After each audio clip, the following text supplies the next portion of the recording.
అడిగేంత పెద్దదాన్ని కానీ అంత రాజకీయ అనుభవం కానీ నాకు లేదు. సో వారు తీసుకున్నటువంటి నిర్ణయాన్ని నేను శిరస వహిస్తాను. వారు ఎందుకు తీసుకున్నారో ఈ నిర్ణయం నాకు తెలియదు. కానీ నాకు ఒక సమస్య ఉంది, నేను రాసినటువంటి లెటర్ లీక్ అయిందని చెప్పి 100 రోజులైంది. ఆ సమస్య జరిగి 100 రోజులైంది. ఆ 100 రోజుల కన్నా ముందు కూడా నా మీద వివక్ష కొనసాగిందని ఇవాళ నేను మీకు ఎగ్జాంపుల్స్తో సహా చెప్పే ప్రయత్నం చేశాను. ఆ 100 రోజుల నుంచి జరుగుతున్నటువంటి పరిణామాలను కూడా మీ అందరి ముందు పెట్టిన. ఈ 100 రోజులలో పార్టీ ఎప్పుడు కూడా నన్ను ఎక్స్ప్లెనేషన్ అడగలేదు. నిన్న నన్ను సస్పెండ్ చేసే ముందు కూడా నన్ను ఎక్స్ప్లెనేషన్ అడగలేదు. ఇంకా చెప్పిన కదా, విచిత్రమైన విషాదం ఏంటంటే సడన్గా డిసిప్లినరీ కమిటీ పుట్టుకొచ్చింది. సడన్గా ఈయన రవీంద్రరావు అంటే దాంట్లో సంతకం చేసిండు. ఆయననే సార్ని తిట్టిండు మళ్ళీ మొన్న ఎలక్షన్ ఓడిపోయినప్పుడు. సో ఈ అన్నీ చూసి నాకేమనిపిస్తుందంటే చాలా ఒత్తిడిలో చాలా ప్రెషర్ పెట్టి సార్తో చేపించారని నేను అనుకుంటున్నాను.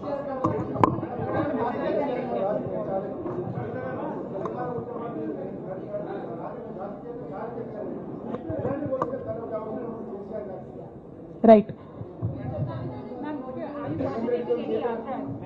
I got your question, ma'am. I got your question.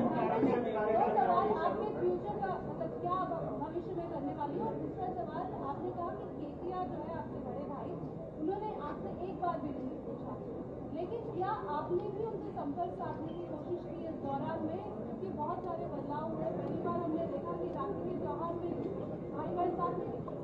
నేనేమంటున్నా అంటే కేసీఆర్ గారి రాజకీయ పరిజ్ఞానాన్ని క్వశ్చన్ చేసేంత స్థాయి నాకు లేదు, అంత అవగాహన కూడా నాకు లేదు. కాకపోతే పెద్ద నాయకులు అనేక సందర్భాల్లో ఒత్తిడికి గురైనటువంటి విషయాలు చరిత్రలో మనం చూసినాం. ఇవాళ అదే జరిగిందని నేను భావిస్తున్నా. 1. 2, నేను ఈ లేఖ అనేటటువంటిది రిలీజ్ అయిన తర్వాత ఎప్పుడు కేసీఆర్ గారికి కొంచెం ఇబ్బంది జరిగినా, అది కాళేశ్వరం కమిషన్కి వారు పిలుపుకొచ్చినా, 2 సార్లు వారు యశోద హాస్పిటల్కి వచ్చినా, నా చిన్న కొడుకు అమెరికాకి తీసుకెళ్లే సందర్భమైనా నేనే వారి దగ్గర పోయినా. నాకేం బేషణం ఉంటుంది, ఆయన మా నాన్న కదా. నేను పోయిన తర్వాత ఈ దుష్ట చతుష్టయం ఏదైతే ఉన్నదో, ఈ ఇద్దరు 2 గ్యాంగులు ఏవైతే ఉన్నాయో అక్కడ జరగనిది జరిగినట్టుగా మీడియాలలో విచిత్రమైన వార్తలు రాపించారు. ఎంత ఘోరం అంటే, నేను నా కొడుకుని తీసుకపోతే నన్ను గన్మెన్లు రాలేదట. జరుగుతుంది అని ఎక్కడన్నట్ల. ఇటువంటివన్నీ మెయిన్ స్ట్రీమ్ పత్రికలు రాస్తాయి. మరి విచిత్రం నాకు అర్థం కాదు. మెయిన్ స్ట్రీమ్ పత్రికలు అనేటటువంటి ఇట్లాంటి వార్తలు మరి ఆడ ఎవరు లేని కూడా లేరు. ఎవరు చెప్పిరు, ఎందుకు రాపిచ్చిరు? సో నేనేమంటున్నా అంటే, నేను ఎప్పుడు నాన్న దగ్గరికి వెళ్ళడానికి చూసినా కూడా మా మధ్య స్పర్ధ పెంచడానికి అనేకమైన వార్తలు రాపించి అనేకమైన కుట్రలు ఈ గత 103 రోజుల్లో కొనసాగుతూనే ఉన్నాయి నా మీద. కానీ అంతకుముందు కూడా జరిగినాయనేదే నేను చెప్తున్నా. అందులో భాగంగానే రాఖీ రోజు కూడా ఒక 24 గంటల ముందే నేను అన్నకు కూడా మెసేజ్ పంపిన. అన్న రేపు రాఖీ ఉంది, నేను వచ్చి కడతాను, మీడియా లేకుండా వచ్చి కడతాననే మెసేజ్ పంపిన. బట్ అన్న బిజీగా ఉండే ఎక్కడికో వెళ్ళిండ్రు, నేను అర్థం చేసుకున్నాను. అందుకే వెళ్ళి రాఖీ కట్టలేకపోయినాను. సో నేను నా వైపు నుంచి ఎక్కడ కూడా కమ్యూనికేషన్ చేయడానికి ప్రయత్నంలో లోపం జరగలేదు. అటువైపు నుండి కమ్యూనికేషన్ రాలేదు. నేను చెప్పాలనుకున్నవి, నేను ఎత్తుకున్న ప్రజా సమస్యలు ఈ 103 రోజులలో మీ ముందున్నాయి, అవి చేస్తూనే ఉన్నా. ఇక భవిష్యత్తుకు సంబంధించినటువంటి విషయం నేనేం ఆలోచించలేదు. ఎందుకోసం అంటే, నిన్న నోటీస్ రావడం అనేటటువంటిది డెఫినెట్గా నేను కొంచెం బాగా బాధపడ్డా. నాకెందుకు నోటీస్ వస్తుంది, మరి నా లేఖ లీక్ అయింది, లీక్ చేసింది ఎవరు అంటే చేసినటువంటి వ్యక్తుల మీద ఎందుకు విచారణ జరగలేదు అనేటటువంటిది ఖచ్చితంగా పార్టీ అంతర్గతంగా ఆలోచన చేసుకోవాలి. అంటే నన్ను ఏం మాట్లాడకుండా నన్ను డైరెక్ట్గా ఉరిదీస్తారు. నేను ఎవరి మీద అయితే కంప్లైంట్ చేసినో కనీసం వాళ్ళను అడిగినరా, అడగలేదా, చర్యలు తీసుకున్నారా, తీసుకోలేదా, ఏమీ చెప్పకపోతే, ఆ మాత్రం అంతర్గత ప్రజాస్వామ్యం లేకపోతే బయట ప్రజలకు మనం ఏం చెప్తామన్నది నా ప్రశ్న.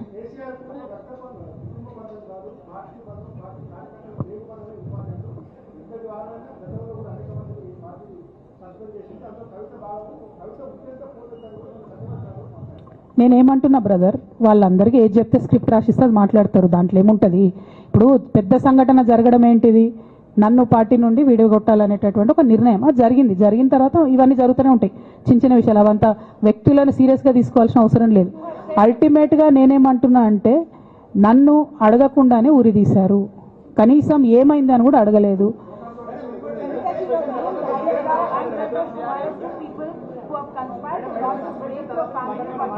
But this has also been portrayed as a succession battle, that your father actually chose your brother as a political heir, and that you want space in the political party as a leader, and that's the reason why you started making this kind of reverse thinking. Madam logo తీసాను madam. నేనేమంటున్నా అంటే, కింద నేనేమంటున్నా అంటే, ఇప్పుడు ఈ నేను మాట్లాడే ప్రెస్ మీట్ చూస్తున్నటువంటి రాజకీయ నాయకులకు కావచ్చు, బీఆర్ఎస్ పార్టీకి సంబంధం లేని వ్యక్తులకు కావచ్చు, వాళ్ళకి ఇది ఒక ఎంటర్టైన్మెంట్, ఇది ఒక వార్త. కానీ నాకు నా లైఫ్, మా బీఆర్ఎస్ పార్టీ కార్యకర్తలకు వాళ్ళ లైఫ్.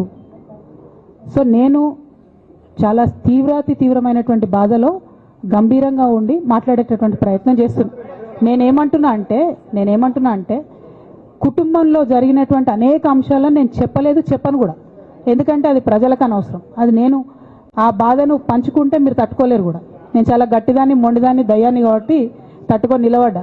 కానీ నా ప్లేస్లో వేరే వాళ్ళు ఉంటే తట్టుకోలేరు. సో కుటుంబంలో ఇంటర్నల్ విషయాలు నేను మాట్లాడతలేను. ఓన్లీ పొలిటికల్ ఇష్యూసే నేను మాట్లాడుతున్నా. పొలిటికల్గా నన్ను సైడ్ లైన్ చేసి, నన్ను సస్పెండ్ చేసి, పార్టీకి అనుక్షణం నష్టం చేస్తున్న ఆ ఇద్దరు వ్యక్తులను, వారి గుంపును, వారి ముఠాను పార్టీ ఎట్లా మోస్తుంది అనేటటువంటిది నా ప్రశ్న. సరే, నిన్న మొన్న ఆ గుంపుకు సంబంధించిన వ్యక్తులు అన్ని చోట్ల నా ఫ్లెక్సీలు చింపేసి నాకు దిష్టిబొమ్మలు, శవయాత్రలు ఎందెందో వేసిరట. ఈ ఉత్సాహం కేసీఆర్ గారి మీద సిబిఐ ఎంక్వైరీ చేస్తా అని రేవంత్ రెడ్డి గారు అన్నప్పుడు ఎక్కడ చచ్చిపోయింది ఆ ఉత్సాహం అని నేను అడుగుతా ఉన్నా. ఎందుకు చేయలే రేవంత్ రెడ్డి గారి దానాలు, దిష్టిబొమ్మలు ఎందుకు చేయలే? ఏం అండర్స్టాండింగ్ ఉంది మీకు? నా ప్రశ్న సింపుల్. నన్ను వ్యక్తిగతంగా ఏదో చేస్తారన్నది కాదు. నాకు నష్టం జరిగేదే లేదు. ఎందుకంటే ప్రజలు చూస్తున్నారు, ప్రజలు గమనిస్తున్నారు. తెలంగాణ ఆడబిడ్డలు తమ ఇంటి ఆడబిడ్డలుగా ఆదరించారు నన్ను. ఒక్కొక్కరు అడిగితే అర్థమవుతలే, ఏం అర్థమవుతలే.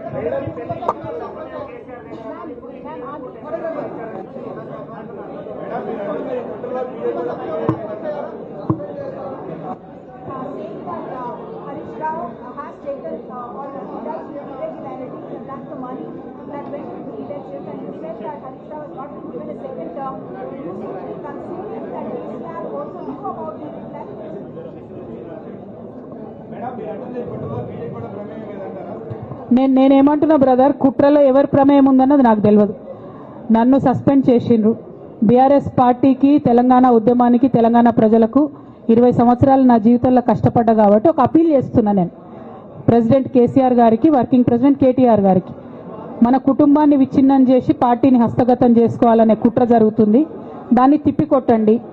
అవినీతి తిమంగళాలని బీఆర్ఎస్ పార్టీలకు వెళ్ళి తీసి బయటపడేయండి. అల్టిమేట్గా ప్రజలకు సేవ చేసే దాంట్లో మనం ముందుకెళ్లాలనేది నా ఆలోచన.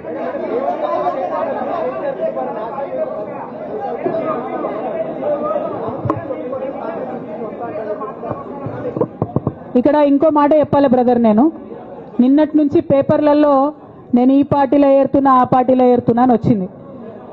నేను ఏ పార్టీలో కూడా చేరను. నాకు ఏ పార్టీతో అవసరం లేదు. నేను ఫ్యూచర్లో ఏం చేయాలనే విషయం జాగృతి కార్యకర్తలతోని, తెలంగాణ మేధావులతోని, బీసీ బిడ్డలతోని, సామాజిక తెలంగాణ కోసం పనిచేసేటటువంటి అన్ని వర్గాల ప్రజలతోని, అందరితోని మాట్లాడిన తర్వాత నిర్ణయం తీసుకుంటా. కానీ తొందరపడి నిర్ణయం తీసుకునే అవసరం నాకు లేదు. 1, 2 ఏదో నిర్ణయం తీసుకోవాలనేటటువంటి విషయంతో నేను పనిచేయడం లేదు. జరిగినటువంటి పరిణామాలను ఒక్కొక్కటిగా ఎదుర్కొంటూ వస్తున్నాను. నిన్న జరిగినటువంటి పరిణామం చాలా కీలకమైనది, నా జీవితంలో అత్యంత ముఖ్యమైనటువంటి పరిణామం. కాబట్టి చాలా ఆలోచించి, ఆచితూచి, అల్టిమేట్గా తెలంగాణ ప్రజలకు లాభం జరిగేటటువంటి నిర్ణయం తీసుకుంటా తప్పితే నా కోసం నిర్ణయం తీసుకోవాల్సిన అవసరం లేదు.